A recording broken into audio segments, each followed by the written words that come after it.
unboxing merchandise upacara Istana tahun 2023. Upacara memperingati Hari Ulang Tahun Indonesia ke-78 di Istana Negara pada Kamis 17 Agustus 2023 dihadiri banyak tamu undangan. Upacara bendera di istana tersebut tak sembarangan orang bisa mengikuti.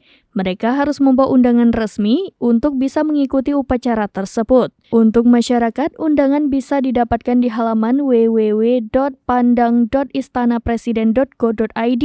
Saat mengikuti upacara di Istana Negara, ternyata tamu undangan mendapatkan cenderamata. Cenderamata yang didapatkan pun cukup mewah. Hal tersebut diketahui dari unggahan salah satu peserta upacara yaitu Agung Bastian. Melalui akun TikTok-nya @agungbastian, terlihat melakukan unboxing merchandise yang didapatkannya saat mengikuti upacara bendera di istana. Di mana Agung terlihat menenteng goodie bag berwarna putih bertuliskan 78 terus melaju untuk Indonesia maju.